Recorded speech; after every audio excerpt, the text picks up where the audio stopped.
महामहिम भीष्म और आचार्य द्रोण, हम सब का देह इन पंच महाभूतों से बना है, जिसे अंततः उन्हीं में मिल जाना है। तो मोह किसका पार्थ, इस माटी से बने देह का? तो क्या ये देह महत्वपूर्ण नहीं है माधव? इसी देह से हम अपना रूप और परिचय पाते हैं। यदि ऐसा है पार्थ, तो मनुष्य के मृत्यु के पश्चात उसके देह को नष्ट क्यों कर दिया जाता है? मनुष्य का वास्तविक स्वरूप और परिचय उसके देह से नहीं, उसके स्वभाव, उसके कर्म, उसके विचारों से होता है पार्थ। जब मनुष्य का देह नष्ट हो जाता है, इस संसार में नहीं रहता, तो मनुष्य के कर्म और उसके विचार उसका परिचय बनकर इस संसार में रहते हैं पार्थ। मनुष्य का जीवन केवल 20 दृश्य और अदृश्य पदार्थों का संगम है, परंतु फिर भी सबके विचार, सबका चरित्र भिन्न है। क्यों माधव? जब उत्तम समान है तो सब में अंतर क्यों? कारण है 3 गुण, रजोगुण, सत्वगुण और तमोगुण। ये 3 गुण क्या है माधव? तमस का अर्थ है अंधकार, अर्थात प्रकाश का अभाव। विचार के प्रकाश के अभाव में केवल शरीर की इच्छाओं के अधीन होकर जीना तामसिक व्यवहार कहलाता है पार्थ। पशु, पक्षी, जल, जीव ये सब इसी श्रेणी में आते हैं पार्थ। और सत्व का अर्थ है ज्ञान का प्रकाश, जो सत्य का, धर्म का, नीति और परंपराओं का विचार करके जीवन जीता है, उसे सात्विक जीवन कहते हैं पार्थ। और इन दोनों गुणों के मध्य होता है रजोगुण, अर्थात ऐसा मनुष्य जिसमें ज्ञान है, विचार करने की शक्ति है, परंतु वो मन और शरीर की क्षुद्र इच्छाओं से बंधा रहता है। ऐसा मनुष्य रजस अर्थात अहंकार के साथ जीता है। इन्हीं तीनों गुणों की न्यून या अधिक मात्रा के मेल से मनुष्य का स्वभाव बनता है। प्रत्येक मनुष्य दूसरे मनुष्य से भिन्न होता है। उधर देखो पार्थ, कौन दिखाई देता है? दुर्योधन और दुशासन। अब दुर्योधन के भीतर स्थित गुणों का विश्लेषण करो पार्थ। धर्म जानते हैं, परंतु उसका वहन नहीं करते। अहंकार इनके जीवन का केंद्र है, अर्थात तमस की मात्रा न्यून है और रजस गुण की अधिक, और सत्य तो बिल्कुल भी नहीं। और दुशासन, उसने सदा केवल अपने ज्येष्ठ का आदेश माना है, स्वयं का कोई विचार नहीं, इसलिए उसके मन में केवल तमस गुण है। अब महामहिम को देखो पार्थ, सत्व के साथ तमस के अद्भुत मेल को देखो। उनमें अहंकार नहीं है, परंतु पुरातन परंपरा और प्रण से बंधित है। आवश्यकता पड़ने पर भी परंपरा का त्याग नहीं कर सकते। और उधर आचार्य द्रोण को देखो पार्थ, ज्ञान और अहंकार का संगम। ज्ञान उनको मुक्त करने को आतुर है, परंतु अहंकार उन्हें मुक्त होने नहीं देता।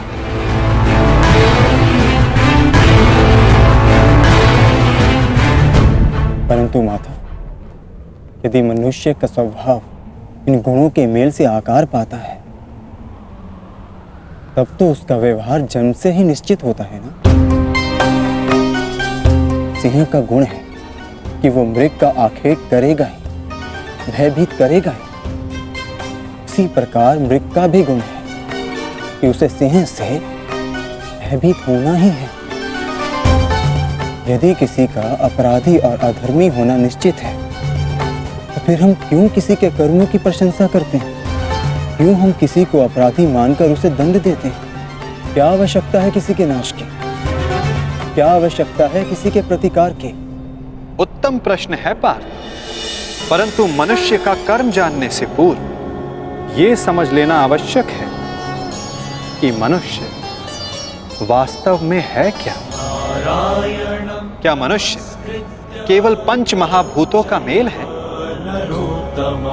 नहीं, मनुष्य केवल पंच महाभूतों का, पंच पदार्थों का, पंच ज्ञान इंद्रियों, पंच कर्मेन इंद्रियों और 3 गुणों का मेल नहीं। इन 23 गुणों के अतिरिक्त भी एक शक्ति है जो मनुष्य को विचार करने की, धर्म और कर्म समझाने की, उसको भिन्न बनाने की शक्ति देती है, और वो शक्ति है चेतना। इन 24 तत्वों का मेल ही प्रकृति है पार्थ। जो मनुष्य योनि नामक यंत्र में वास करती है, पुरुष अर्थात परमात्मा का अंश। जब पुरुष और प्रकृति अर्थात आत्मा और परमात्मा का मेल होता है, तभी जाकर मनुष्य का देह जीवित रहता है। यदि मनुष्य परमात्मा का अंश है, तो फिर ये आत्मा क्या है? इसे कैसे जाना जाए? तुम एक महारथी हो और इस रथ का उपयोग करते हो। उसी प्रकार आत्मा इस शरीर नामक रथ का, इस यंत्र का उपयोग करती है, परंतु आत्मा शरीर नहीं होती। एक रथ के टूट जाने पर जिस प्रकार रथी का नाश नहीं होता, उसी प्रकार शरीर के नष्ट हो जाने पर आत्मा का नाश नहीं होता। नयनम चिंदन्ति शस्त्राणि नयनम दहति पावका न चैनम क्लेद्यन्तापो न शोषति मारुता।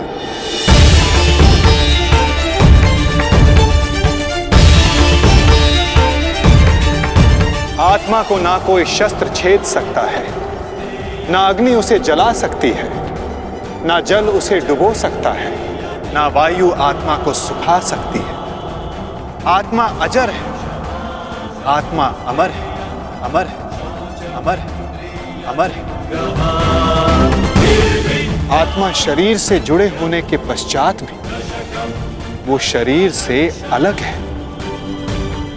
ना हन्यते हन्यमाने शरीरम पार्थ। शरीर की हत्या की जा सकती है, परंतु आत्मा की हत्या नहीं की जा सकती।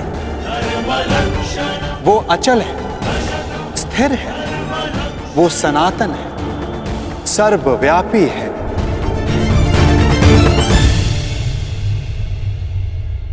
जिस प्रकार हम पुराने वस्त्रों को त्याग कर नया वस्त्र धारण करते हैं, ठीक उसी प्रकार हमारी आत्मा देह नष्ट हो जाने के पश्चात नया देह धारण कर लेती है।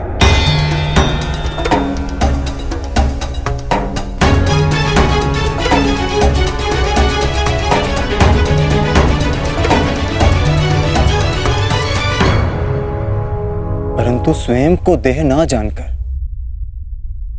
मैं आत्मा को कैसे जान सकता हूं माता?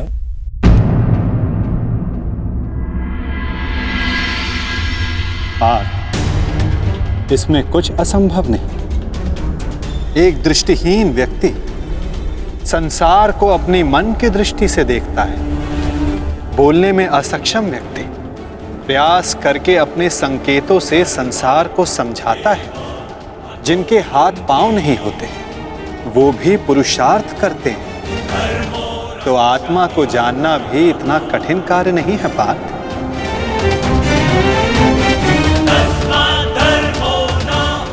जिस प्रकार मूर्छित होने पर शरीर गिर जाता है, कुछ करने योग्य नहीं होता, परंतु जीवित रहता है, उसी प्रकार आत्मा से अनजान व्यक्ति मूर्छित शरीर के समान होता है। वो जीवित रहता है, परंतु कर्म और धर्म को समझ नहीं पाता। जो मनुष्य अपने भीतर जाकर उस परमात्मा के अंश की खोज करता है, वो जान जाता है कि वो केवल इंद्रियों का संगम है, केवल ये शरीर नहीं, केवल भाव नहीं, वो स्वयं को आत्मा के रूप में पहचान लेता है।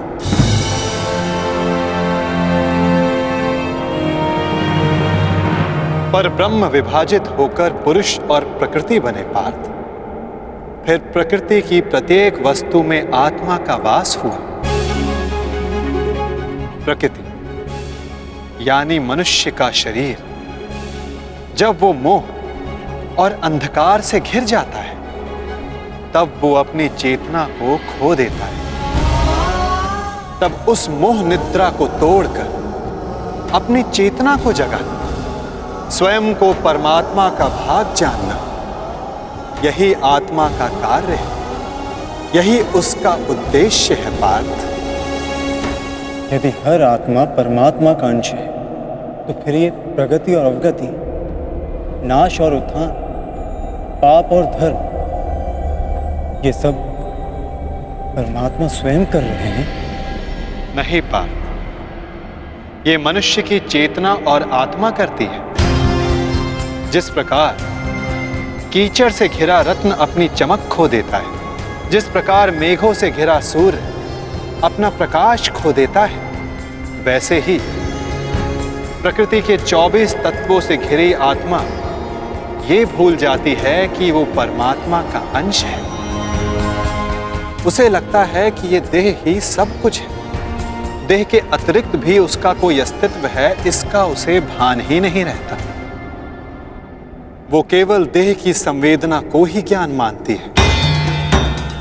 हानि लाभ, सुख दुख, स्वाद गंध, स्पर्श श्रवण, बस इसे ही अपना अनुभव मान लेती है।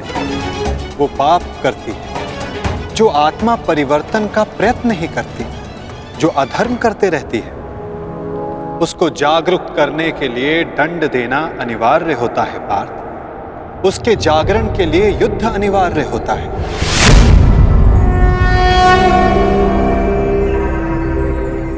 अर्थात ये युद्ध अनिवार्य है, मैं शरीर नहीं।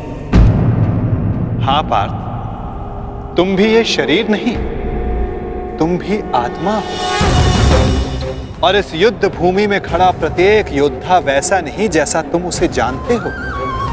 वो सभी आत्माएं मोह, अहंकार और अंधकार से घिरी हुई। कुछ समय के लिए आत्मा इनके शरीरों में वास कर रही है। शरीर मरेंगे, किंतु सब अमर हैं। अपनी अपनी देह को त्याग कर सब नया शरीर धारण करें, और बार बार तब तक ऐसा होता रहेगा जब तक आत्मा से मोह और अहंकार का आवरण नहीं हट जाता, जब तक वो स्वयं को पवित्र आत्मा, शुद्ध आत्मा के रूप में नहीं जान लेती और अधर्म का त्याग करके धर्म में दृढ़ नहीं हो जाती।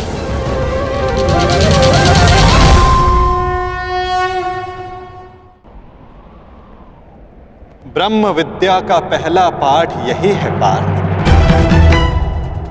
तुम क्या खोने से डरते हो? तुम क्या साथ लाए थे जो तुम वापस ले जाओगे? जिसने जन्म लिया है उसे एक ना एक दिन अवश्य मरना होगा, और जो मरेगा उसे फिर से जन्म लेना होगा। यही महाज्ञान सांख्य योग है पार्थ।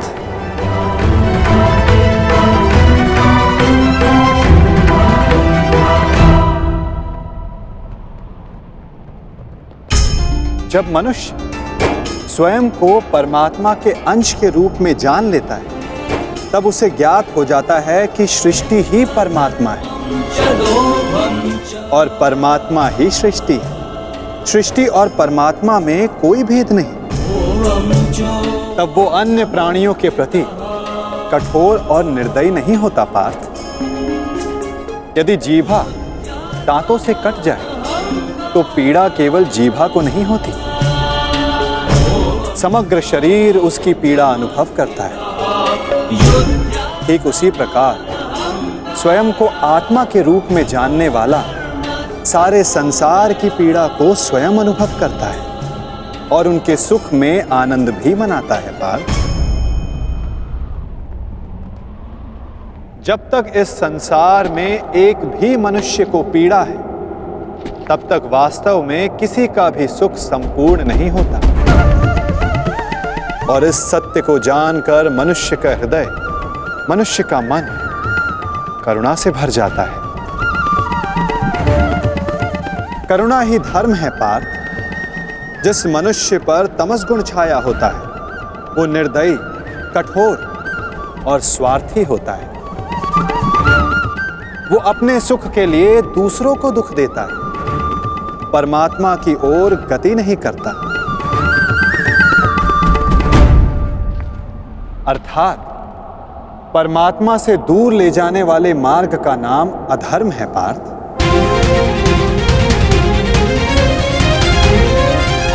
अर्थात अधर्म तो अज्ञान का दूसरा नाम है माधव। परंतु अज्ञानी और अपराधी में अंतर नहीं होता क्या? अज्ञानी के लिए दया आवश्यक नहीं, उन्हें दंड देना कैसे उचित है? जब एक अज्ञानी ज्ञान का मूल्य जानने को सज्ज ना हो तो दंड ही समाधान है पार्थ, और दंड ही दया है, उसके प्रति भी और दूसरों के प्रति भी। सृष्टि की गति सदा परमात्मा की ओर हो, यह आवश्यक नहीं पार्थ। कभी कभी ऐसी स्थिति भी आती है जब अधर्म, मोह और अज्ञान बढ़ जाता है। धर्म के नाश का भय उत्पन्न हो जाता है। यदि संसार से धर्म लुप्त हो जाता है तो करुणा भी नष्ट हो जाती है, सत्य भी नष्ट हो जाता है। यदि भविष्य में आने वाली पीढ़ियों को धर्म प्राप्त हो सके, इसलिए आज अधर्मियों का वध करके धर्म की स्थापना करना आवश्यक है पार्थ। और आज तुम्हारे समक्ष ऐसी ही स्थिति है।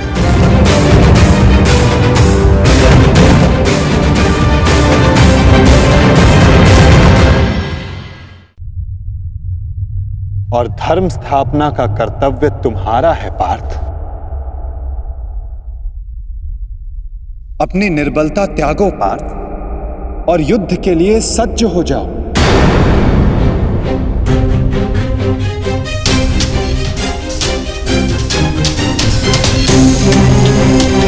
किंतु मेरे हाथों से हत्याएं होंगी, किसी की मृत्यु होगी।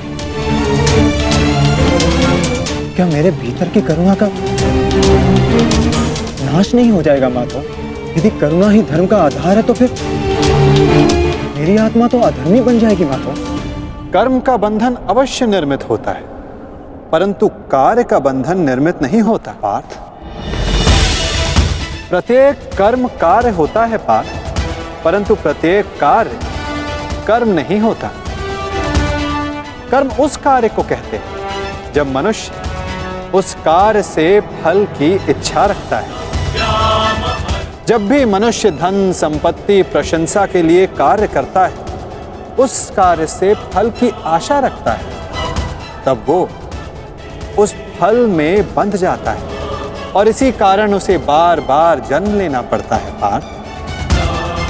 वास्तव में मनुष्य को कोई कर्म नहीं बांधता पार्थ। उस कर्म से जुड़ी फल की आशाएं, फल की कामना मनुष्य को बांधती है। वो कैसे माधव?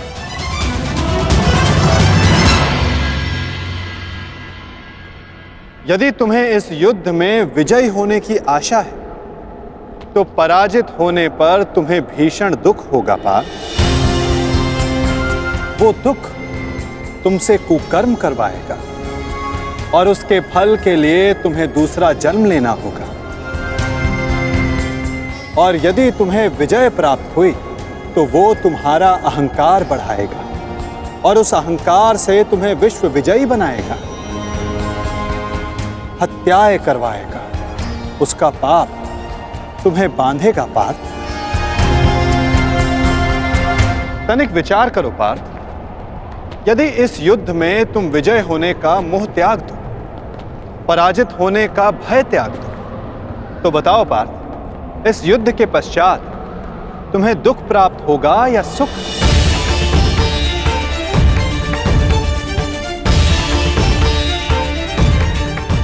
ना सुख ना दुख। अर्थात वास्तव में तुम्हारा सुख दुख, हताशा, अहंकार, ये सब इस युद्ध के कारण नहीं, ये सब इस युद्ध से जुड़ी तुम्हारी आशाओं के कारण है पार्थ। क्या ये सत्य नहीं? सुख दुखे समे कृत्वा लाभा लाभा जया जया ततो युद्धाय युजस्व नैवं पापम वयाप्स्यसि।